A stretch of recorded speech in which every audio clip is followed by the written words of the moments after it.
Hello, good people, and welcome to Hillbilly Cat History, where today we look at Patsy Presley's jewelry box, and we're going to see a lot of little sentimental items that Elvis owned.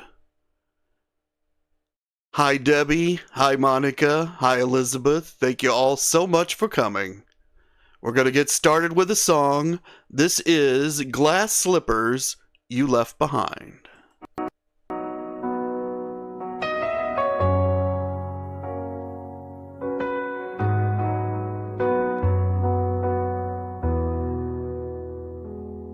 I was sitting by your side in Lisa's room with your hand in mine when you whispered of December in a church you'd already seen. You spoke of rosebuds on my dress, gold sparks shining when I turned, and I felt like a storybook princess in a world I'd finally earned.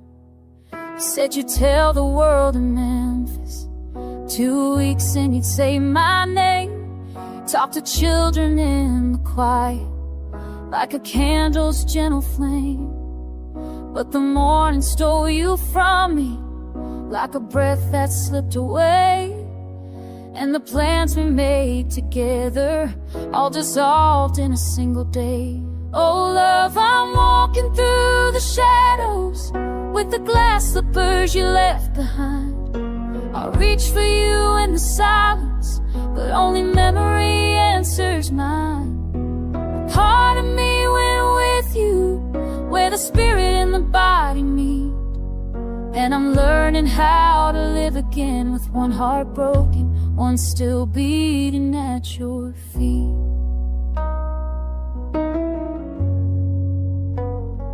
You said life and death were woven, two threads in the same design, but I shook as I knelt beside you, calling your name like it still was mine.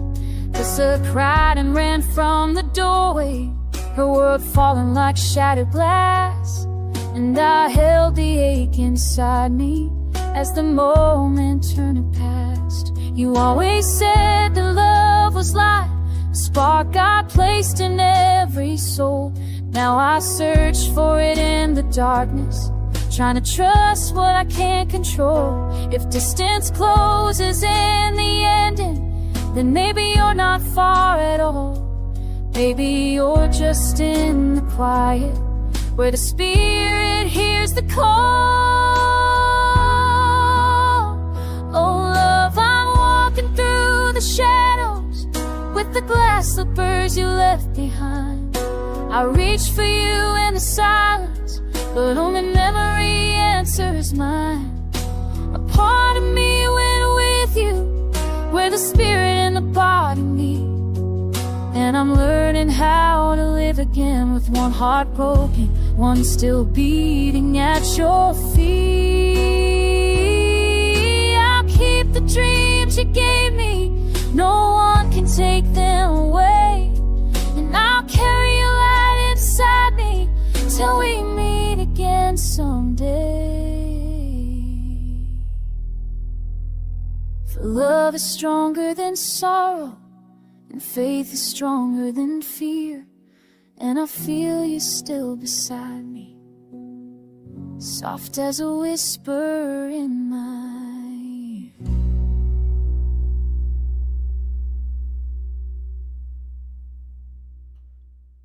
Thank you for gathering here at Hillbilly Cat History, where we remember together and listen for the echoes.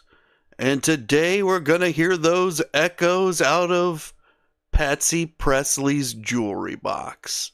But we've got to get started with what's on the bookshelf. Gonna have a non-Elvis book and then an Elvis book. Our non-Elvis book is this one by Alison Weir. It is Eleanor of Aquitaine. And this is a very famous English queen, Queen of England, Eleanor of Aquitaine. Mostly a lot of writing on the back. Renowned in her time for being the most beautiful woman in Europe, the wife of 2 kings and the mother of 3, Eleanor of Aquitaine was one of the great heroines of the Middle Ages, at a time when women were regarded as little more than chattel. Eleanor managed to defy convention as she exercised power in the political sphere and crucial influence over her husbands and sons. In this beautifully written biography, Alison Weir paints a vibrant portrait of this truly exceptional woman and provides new insights into her intimate world. Eleanor of Aquitaine lived a long life of many contrasts, of splendor and desolation, power and peril. And in this stunning narrative, Ware captures the woman and the queen in all her glory. With astonishing historic detail, mesmerizing pageantry, and irresistible accounts of royal scandal and intrigue, she creates not only a remarkable personality, but a magnificent past era. Selected by the Book of the Month Club, the History Book Club, and the Quality Paperback Book Club.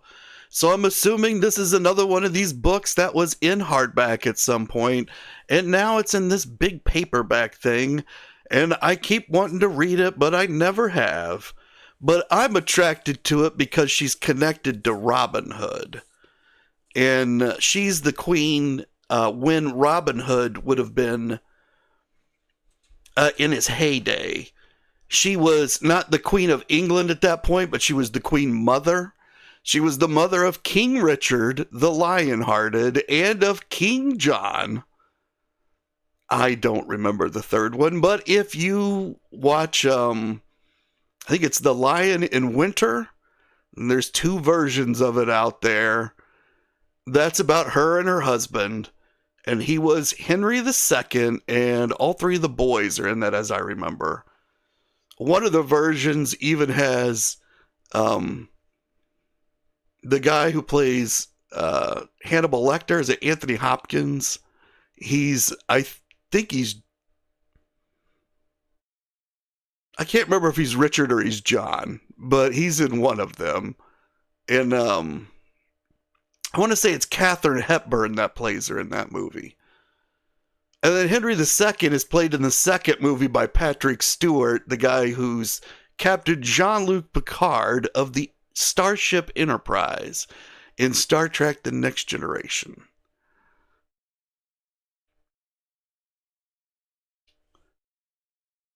And Francis says that that's a sad song that I played. It is a sad song, but it's kind of the story of Ginger's life, and it's also kind of setting us up for what we're going to look at is all these little pieces that are left from Elvis's life that were collected into this little jewelry box. But let's look at our Elvis book first. It's John Wilkinson, My Life Before, During, and After Elvis Presley. And so I've not actually read this book yet. Again, it's another one I want to get to. We haven't really done the time period when John's in the picture. And so that was going to, one of the reasons I do this show is so that I get motivated to get through all these things that I've stacked up. This book was published I don't know. It's not where you would normally see the publication date. Well, that's interesting. It does say it was printed in the USA, but It doesn't have a copyright date where it normally would, so I can't give you the publication date right off the top of my head. I have to look in here a lot closer. But John Wilkinson, he played guitar for Elvis in the TCB band. He's a little older than he is in this picture right here. He's got a wonderful story about how he met Elvis. Not going to tell it right now, but it's in this book, and he tells it online many times. So that is the Elvis book. That's the non-Elvis book for today. And Elizabeth says, that sounds like a good one, the John Wilkinson book. And that everybody I mentioned in the Eleanor of Aquitaine movies is a good actor. That's true. They're very good movies, both of them. And Elizabeth says that she heard an interview with John about how he got hired to be in the band. And that kind of is what separates this out. And it goes with that TCB band book that I showed yesterday. So they're kind of a set. If you got one, you probably want the other one. All right, let's flip over to the reason that we're all here, Patsy Presley's jewelry box. And I know you're all thinking, Hillbilly Cat, that's Dee Presley. Don't you even know who Patsy Presley is? Well, Patsy's behind her in this picture. Where are they sitting? Is this the kitchen at Graceland? When I looked at it, I immediately thought, oh, this is the kitchen at Graceland. But to be honest, I don't know that I've ever seen the kitchen. I've only been in there once, and I'm not sure I've ever seen the kitchen, even in pictures, from this angle. So I don't know if it is or not. And I don't think that's the color of the cabinets, at least not today, but I don't know. So if you recognize where this picture is, we're going to see a better quality snap of it here in a minute, or another version. So we will study it more at that moment.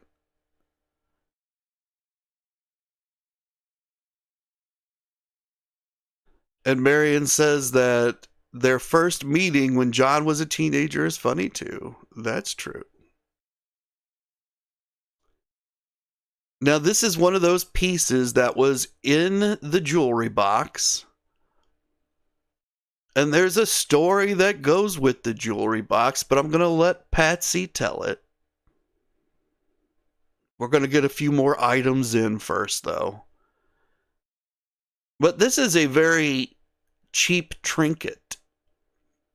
You can see that it's some kind of gold metal, but it's it might even be plastic, like a gold-toned plastic, as far as I can tell. If it is metal, it's a very cheap pot metal. There's a picture of Mary, and it says, "O Mary, conceived without sin, pray for us who have recourse to thee." So this is a Catholic piece. I'm assuming it's Catholic. They tend to have sex about Mary. And I think that this picture is a sticker that just sticks onto this plastic or pot metal piece. But I'd be like 99% sure that it's plastic. I don't know. I have never held it in my hands. But Elvis kept it in this special jewelry box. And Debbie says that's Dee and Priscilla. Well, I don't know. Picture's labeled Patsy, but we're going to take a closer look at it. And Debbie's saying Priscilla must have been 17, and that she thinks that picture's in Graceland or somewhere around Graceland. We'll keep thinking. We're going to come back to it. We're going to get a better look at it. This is the back of that piece. And it's got a design that has a cross with a V and an M. I believe this is a specific Catholic symbol of some kind. It's got a bunch of stars. 12 stars surrounding this. I wonder if that's the 12 disciples. It's got 2 hearts, and there's some kind of weird design going on with them too. And weird's probably the wrong word, but I just can't make it out. Some kind of design that's going on with these 2 hearts. So if you know anything about this design or what it is, let me know. I believe this is a clear sticker, and that is printed on the clear sticker in black. This is a single color print. And then they've stuck it onto the back of this locket. Or, yeah, I would assume this is a locket. Either plastic, gold-toned plastic, or some kind of pot metal. Marion says that it looks a bit like it's enameled. Yeah, it does. But if you look at what it's made out of, let's just flip back. Like specifically where the loop that holds the chain on goes through the piece, I just feel like that's plastic or something very cheap. And then you wouldn't really enamel that. Or maybe you did back in the 50s or the 60s. I don't know. If you've ever had one of these pieces, let me know. Debbie says this is Catholicism, and that these are expressing some forms of Catholic belief. And Debbie says that Christians pray to Jesus, not to Mary, and Mary was indeed a sinner, and that the only one that was sinless was Jesus. That's true. I think people just felt like she had an in with Jesus because she was his mother, and things have grown out of that. And if we looked at Elvis, we would have to say that Gladys had an in with Elvis. If you could get Gladys on your side, Elvis was probably going to like you.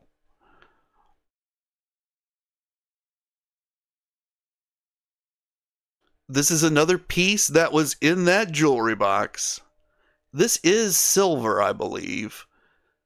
It's not very expensive, and at the time, even comparatively cheap, or silver was very cheap. Like over the past couple months, silver's been comparatively very expensive. But back then, this would have been something that would have been affordable on the terms of like a day or a day and a half's wages, something like that for an entry-level employee.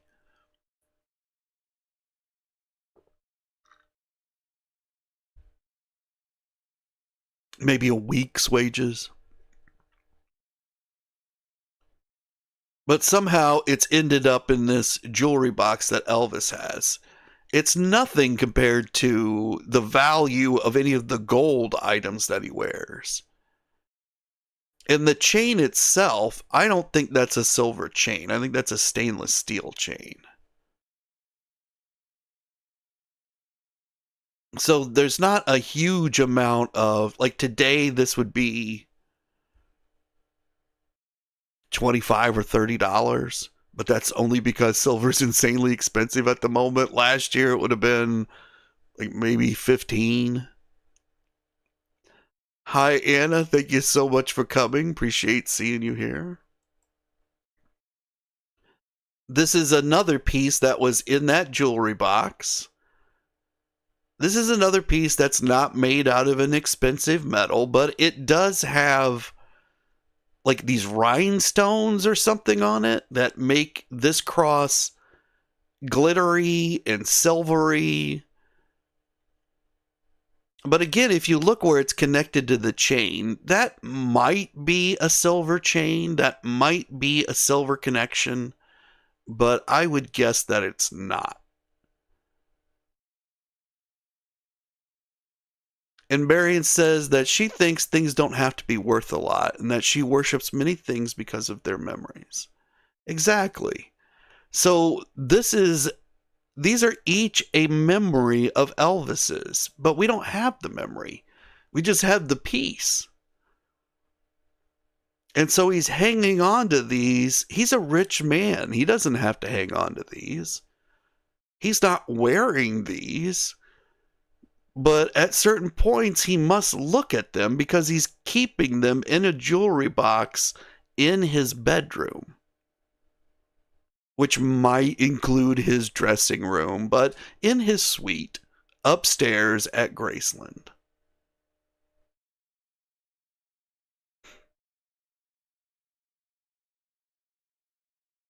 This is Patsy, along with this unrecognizable guy next to her, who barely anybody knows. Elvis Presley. So this would have been, I don't know exactly when it is, but I'm thinking 75, 76, maybe slightly earlier, but Elvis is wearing a very 70s style jacket, shirt thing.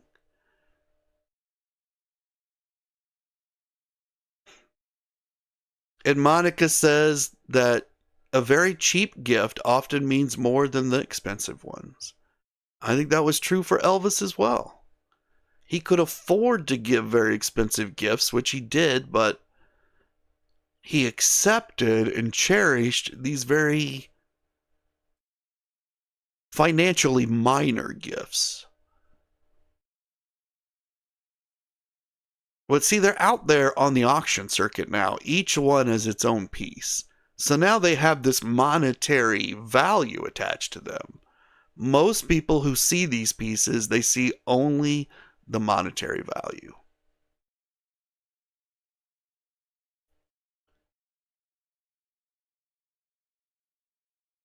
Now, Patsy in this picture is right behind Dee.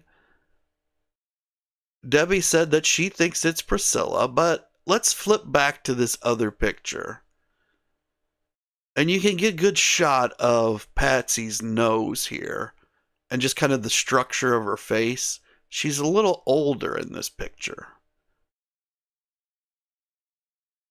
But then if we flip back, I think that's her nose and mouth and facial structure. Again, this is not a great picture. You see that stove built into the back? It's in the background. I think that does mean this is Graceland's kitchen. I think that's the stove. I think that everything's just white in here. I'm thinking it's like a wood today, but I can't really remember. You can see on the table, they're eating off some very nice serviceware. This is some kind of china. Dee has a cup of coffee. They've got biscuits on the table. You can definitely see the biscuits, and those biscuits have butter on them. You can see a salt shaker. So there's probably a pepper shaker hidden. I think it's on the other side of the napkins. I think the napkins are stuck between the salt shaker and the pepper shaker. That might be something else there, but I think it's paper napkins. I think they were eating some kind of squash or cucumber as well. Not really sure. And this is an AI colored picture, so don't get too wrapped up in the colors. But I think Patsy's drinking a glass of milk. And Debbie says that is Priscilla. Well, I can't really tell one way or the other. I'm terrible at that game, so I don't have any idea. But she's got Patsy's hairdo. I've got they both have the same hairdo.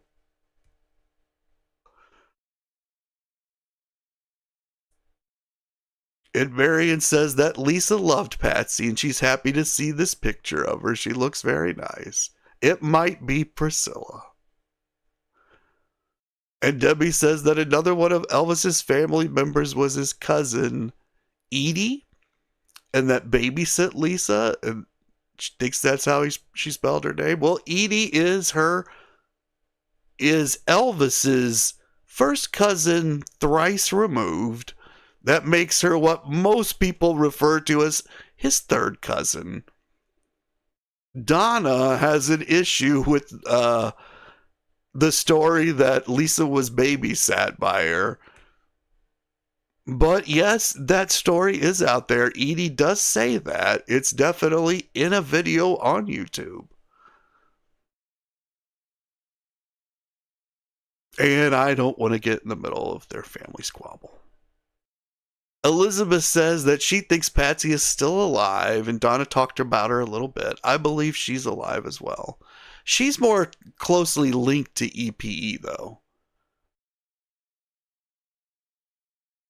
And Debbie says that's, she still thinks that's Priscilla. Yeah, I can't tell. I'm not going to, I have no idea. Maybe if we shifted over just a little bit, maybe Patsy would be over there, though.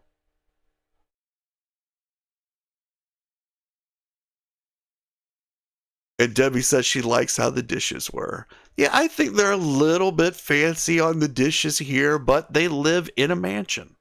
So they should be. And I wonder if this dates this to 64, 65, 66? Something right in there?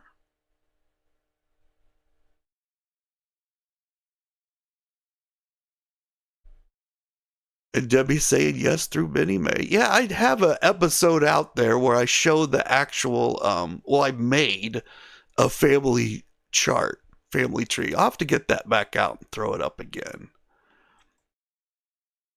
This is the original picture that I pulled that from. Now, this one's not the right color either. Like, somebody's colored this one as well. They've toned it in some way.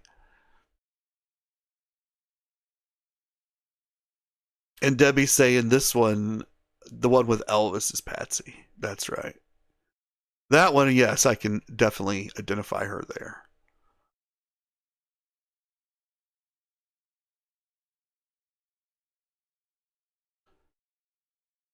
I believe this was also in the jewelry box. So that gives you some idea of the size. Because it comes with kind of the same history as the stuff in the boxes. And Anna says, could it be Patsy? It could be. Now, what's interesting about this Bible, let's take a good look at it here. It's got Elvis's name on the front. It's got an Aaron with 2 A's. This Bible has a 1953 date. It says Thomas Nelson and Sons at the bottom, 1953, New York. That doesn't mean it was printed in 1953. This edition, I believe, would have kept that 53 date no matter how many times they printed it. But they probably wouldn't have printed it more than 5 or 10 years. Because in the publishing game, I think you would want to have a more recent date to make people feel like you're more up to date. So you'd make some kind of revision and then republish. But 1953 is the year that Elvis graduated high school, and there is a birth certificate that's redone that year. It's got a stamp of 53 on it, and Elvis's name is spelled with 2 A's. And there's a lot of mystery around that birth certificate, but here we have something else that's dated 53, and it's got Aaron with 2 A's.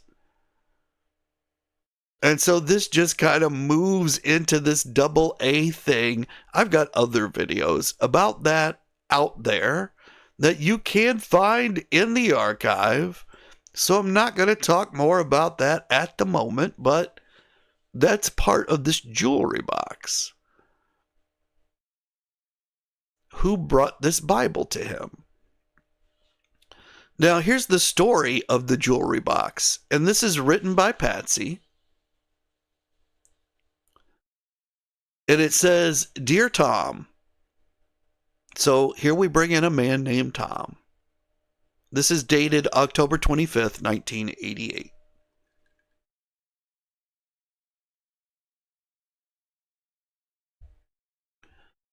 It says, "Dear Tom, this small but very significant jewelry box set alongside several larger ones that Elvis had on his dressing table. Although it might have gone unnoticed by most, this little treasure chest held something that were much more valuable. For it was brimming over with small treasures of yesterday's memories gone by. Memories that only Elvis would hold dear. I've seen Elvis go through his expensive jewelry, perhaps choosing a favorite piece, a favorite ring. He would slide it on his finger and give one of those devilishly cunning smiles. He really loved large, extravagant pieces of jewelry, the kind he shared often with everyone who was fortunate to be there at the right time. Elvis also loved and appreciated the less expensive gifts.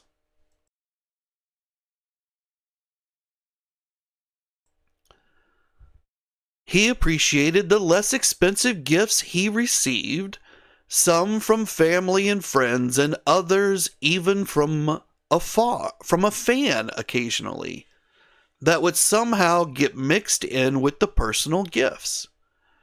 Elvis knew that each of these gifts had been chosen with great pride, and much thought and love had gone into the final choice. When Elvis opened his Christmas or birthday gifts, he would make sure that he devoted equal time to each gift. He always felt that it was not the gift, but rather the thought that counted. Elvis was truly a believer in the true meaning of Christmas for everyone. I miss this little chest. Tom, I too have often looked at the pieces, wondering which ones held the most special memory for Elvis. Well, Thomas, time to sign off. Enjoy your Elvis trinkets. Thank you for taking care of them. I may want to visit them someday in my autumn years. Ha. Your friend, Patsy Presley Gamble, A.K. Fatsy MC.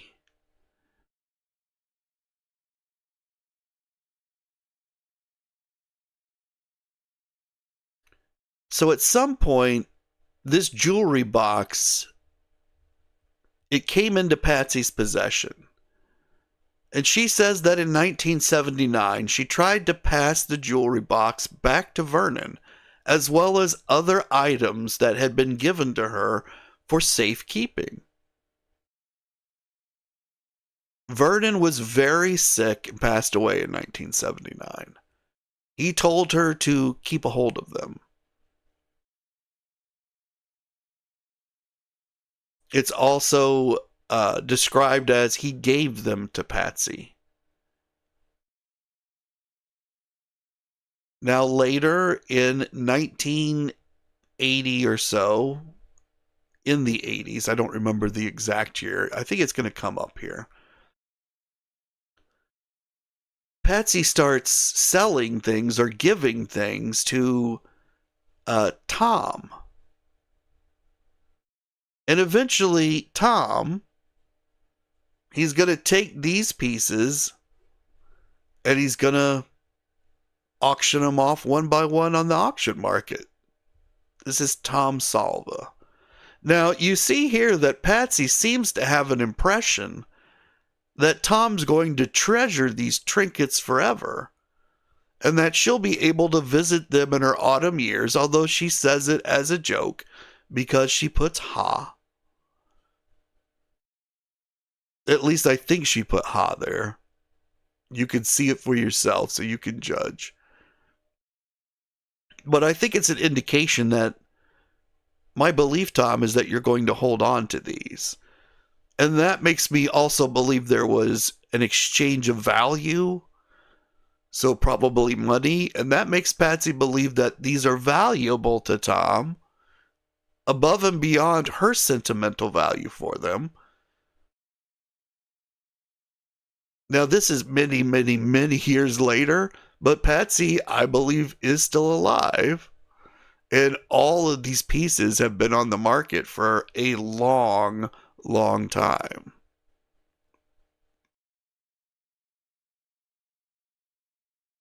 These are some cufflinks that were in there. They're gold-toned silver with black onks. I kind of think these are the ones that Mrs. Fruchter from upstairs, when he lived on Alabama Avenue, when he cut his first record, I think these are what she gave him as his graduation gift from high school. Because he lived right there at that time, and she thought a lot of Elvis. Now, she absolutely gave him cufflinks, and they were absolutely black onks. She described them as gold. Are they this exact set? I don't know. But if you want to hear more about that story, there's a video about it in the video section of the channel. There's also some lives where I talk about it as well. This is another set of silver cufflinks. And they're in this box. They're monogrammed E. That makes me think that he didn't buy them for himself. He did like the monogram E, but he's kept them in this special box with the other treasures. So I kind of think that these are a gift. Someone gave him these early on, sometime in 54 or 55, maybe even earlier. And Marion says the tree of Elvis's close circle comes to her mind. He worshipped that gift a lot. He saw the value behind the symbolism. That's right. He's got all kinds of other things tied up into gifts that have nothing to do with the monetary value of the gift. The beauty of the expensive gifts is because of their high quality, they last nearly forever, especially like the gold jewelry.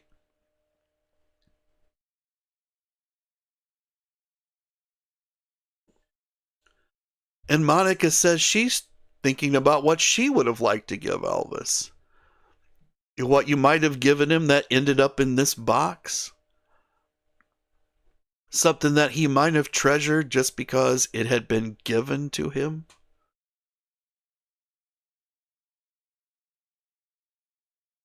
Here's another look at one of these. You can see they're banged up. It looks like he wore them. I mean, I don't think it was somebody else that was wearing this E. It makes you want to go back and look at a lot of old pictures, doesn't it? And see if he's got square cufflinks on. This is a modified square because all of the exterior lines are inward curves. Shallow inward curves, but it's still a square. And we might be able to see that in some pictures if we were really looking for it.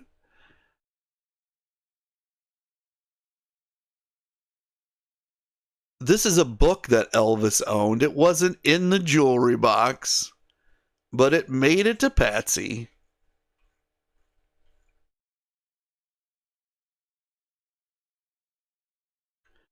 And it's a thick, soft-cover annual publication chronicling the year's cinematic achievements.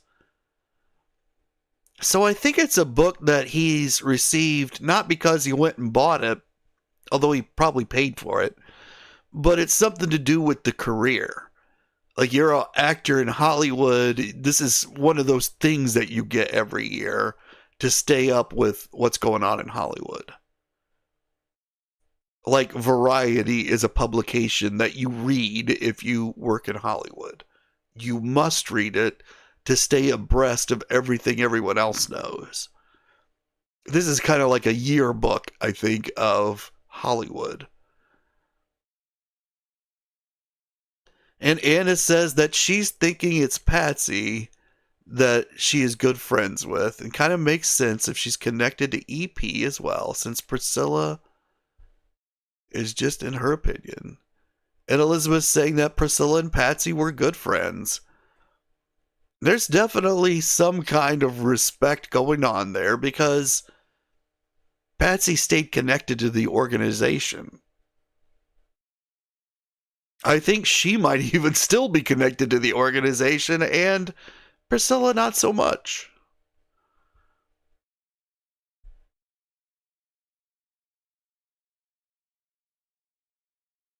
And Marion's saying that Monica's asked an interesting question about what to give Elvis, that she's never thought about it before, but she is certain she'd like to give Elvis a kiss.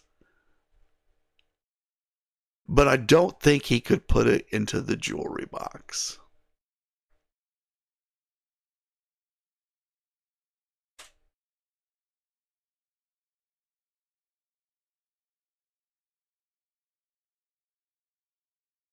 And this is a note that Patsy wrote. Is a copy of it, but it says these 4 editions of Fame, so there were 3 others. This is just the 1966 edition. These 4 editions of Fame were Elvis Presley's personal copies. Elvis was in many of the Fame magazines during his career. Patsy Presley. And I think this is Geraner. Geraner. Maybe that's an N on the end. I'm not really familiar with that last name of Patsy, so if you know more about it, put it in the chat or the comments. I'm assuming it's a later marriage. And she's written this at some point before 2014 because somebody else has written a note that says the letter copy serves to authenticate the 1966 edition. And they wrote this note on June 24th, 2014. This was not in the jewelry box either. But it was, well, it did end up with Patsy.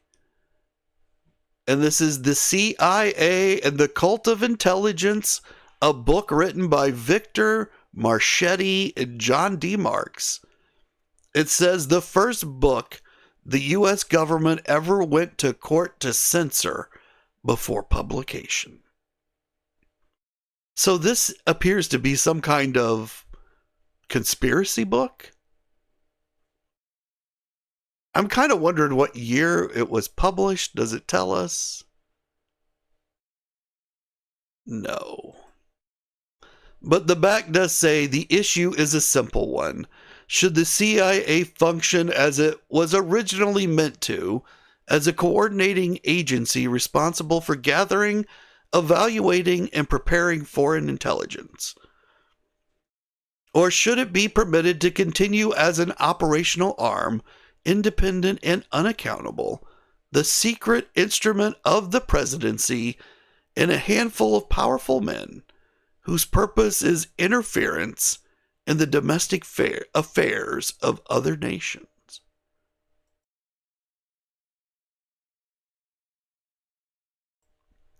So I'm going to guess this was published after the John F. Kennedy presidency. But I don't know. Haven't really looked at this one, but if you're somebody who wants to read every book that Elvis Presley ever read, well, he owned this one, and there's a good chance he read it.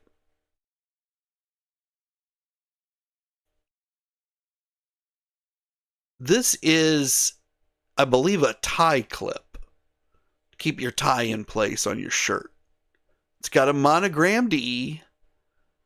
I do not believe it's gold. It's just gold tone. I don't think it's even silver, really. I might have something about this. Let me look here.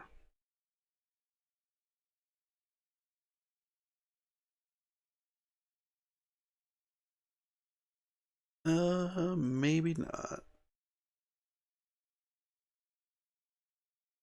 No. But I believe that it's just like a cheap metal that it's covering. Might be silver. It's in the box. It's in the jewelry box. Made by Hadley.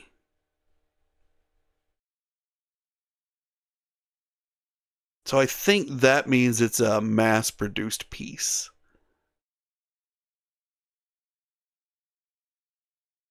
And Monica says that she would give Elvis something that reminds him of her, but she doesn't know what yet.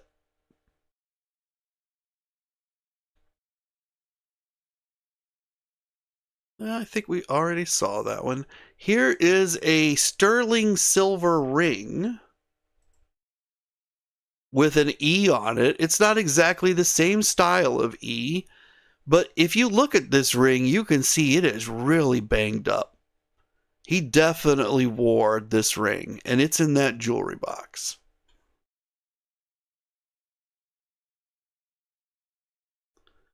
And it said the information I have about this ring is that it's sterling silver.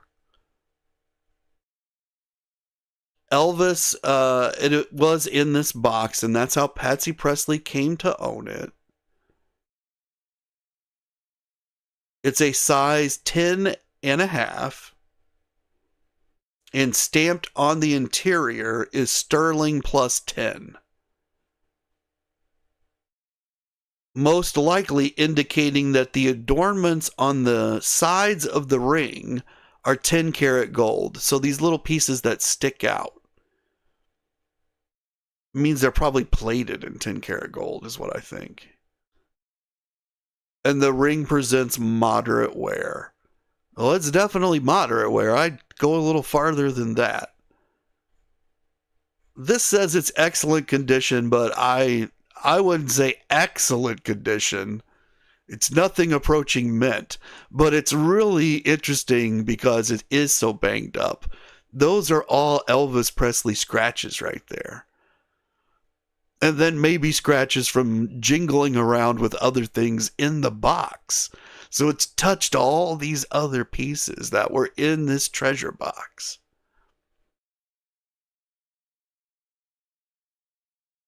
And Monica says that she would maybe give him a picture of herself to hang on the wall. And she laughs. That is funny. That is actually a strategy I've used at different Christmases. Just gave out pictures of myself. It's like the McDonald's gift certificates. People don't really know how to react. And Patty's asking if Patsy is still alive. I believe that she is. And Marion says she's now stumped as well about what she would get Elvis. She's trying to think about it too.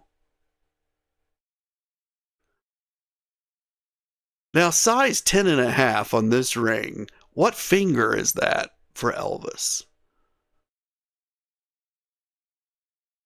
I think this looks like a pinky ring, and I know that he liked to wear pinky rings.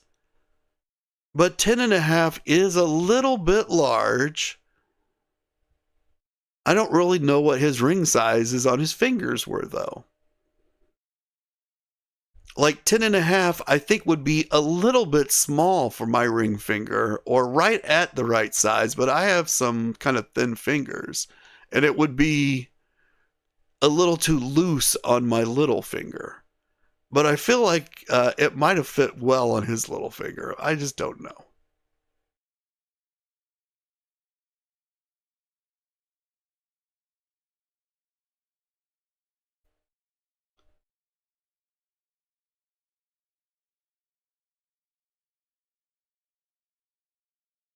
Now, this is a Morgan dollar money clip. It's been changed into a money clip, so it's not just a Morgan dollar. An 1881 Morgan silver dollar, so it's pure silver. And they call it 0.999 silver, or at least 0.99. This is a Swank Morgan silver dollar clip. And it too was in the jewelry box. So that's really all the information that's known about it. You can see the clip here and the fact that it says Swank on the back. So this Swank, they took it and they put it into this holder that makes it into the money clip.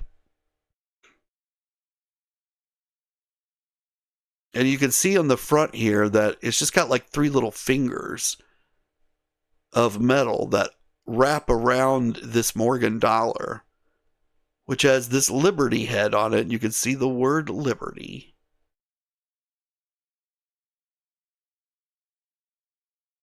And then on the back, it's got a full metal circle that connects to the money clip. Now, I don't think the money clip itself is silver. That's probably like stainless steel. But I don't know.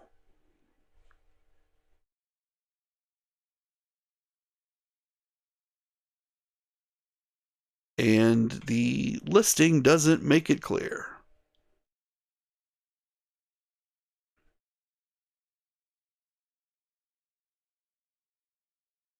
This is a silver lighter.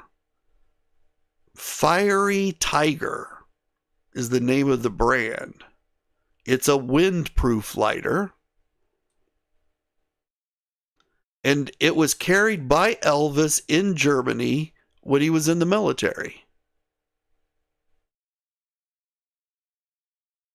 Then eventually he brought it home to Graceland, and it ended up in the jewelry box. So I have to assume somebody gave him this lighter. That it wasn't something he bought for himself. That would have just been something of utility. It wouldn't have made it into the box. It's either that or he had it at a moment that he wanted to remember.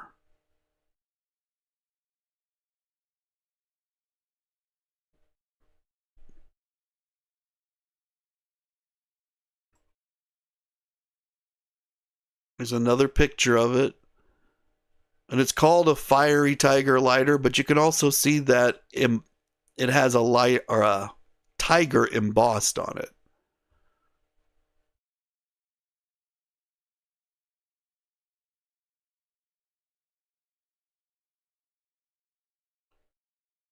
Now this is another Bible.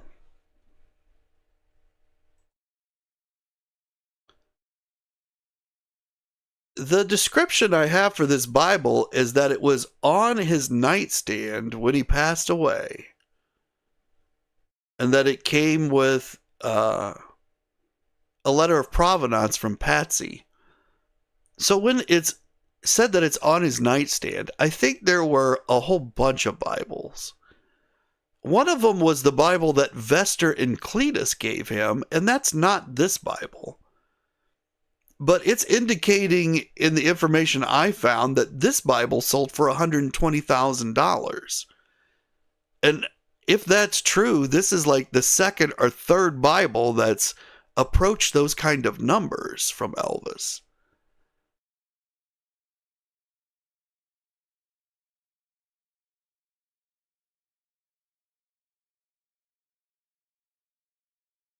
So like the other Bible, I don't know if it was in the jewelry box or if it was just like on the table with the jewelry boxes. But we could see Elvis has underlined things. Now, because of the provenance, I guess you could say somebody else underlined this. Or that even if it was sitting on his table, somebody else had underlined it. But the belief is Elvis underlined these things.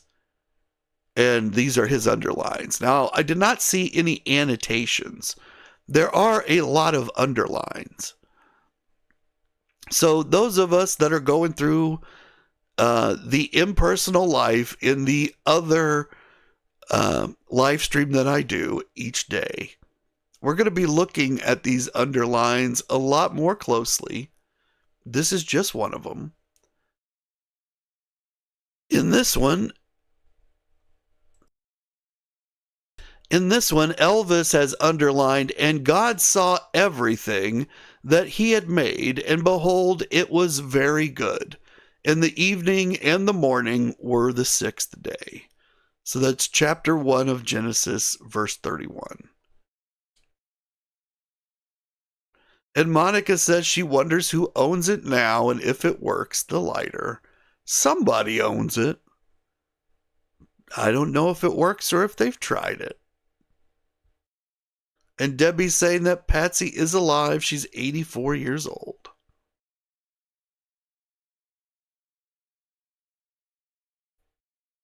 And Anna says that this seems like a lot of stuff for a small jewelry box. Well, it's overflowing to the brim. But, 2 Bibles, that would take up a lot of room in any jewelry box. So I think that there's more than just the jewelry box that was acquired. There's mention of more, but the stuff that comes with the Tom Salva letters all talks about the jewelry box. There's another Morgan dollar. This one's an 1890. It's also a money clip, but this is a more kind of standard way to make the money clip. It's not really as impressive, in my opinion. They've just taken what looks to me to be a stainless steel money clip and adhered it around the Morgan dollar. But it too is in that jewelry box. And that's where we've got to leave it for today. I do have a lot more Patsy items, so maybe someday in the future we'll come back and look at them, especially if y'all liked it. So let me know in the chats and in the comments if you enjoyed this episode. And for now, I'm going to leave you all with a song. This song is going to be the counterpoint to the one that we started with. So this is Walking Through the Shadows. Thank you all for being here and for the time that you spend with me as I tell you these stories. I appreciate each and every one of you. You all keep on taking care of business.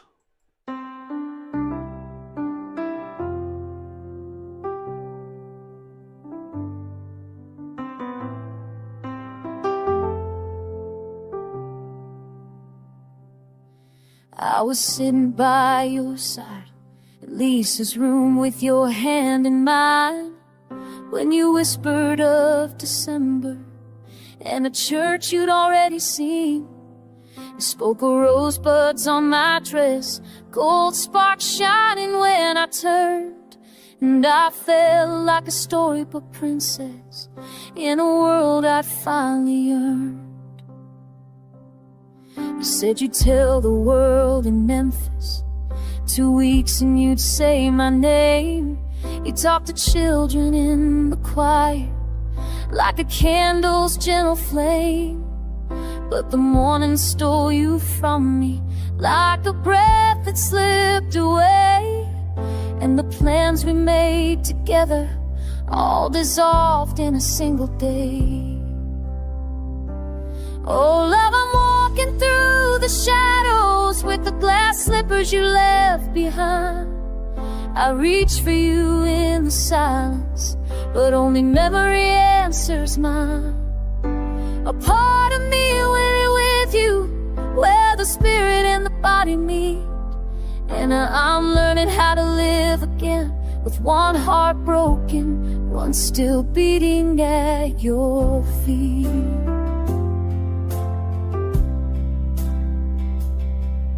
You said life and death were woven, two threads in the same design. But I shook as I knelt beside you, calling your name like it still was mine. Lisa cried and ran from the doorway, her world falling like shattered glass. And I held the ache inside me as the moment turned to pass. You always said that love was light, a spark God placed in every soul. Now I search for it in the darkness, trying to trust what I can't control. If distance closes in the end, then maybe you're not far at all. Maybe you're just in the quiet, where the spirit hears the call. Oh love, I'm walking through the shadows with the glass slippers you left behind. I reach for you in the silence, but only memory answers mine. A part of me went with you, where the spirit and the body meet. And I'm learning how to live again, with one heart broken, one still beating at your feet. I'll keep the dreams you gave me, no one can take them away. And I'll carry your light inside me till we meet again someday. For love is stronger than sorrow, and faith is stronger than fear.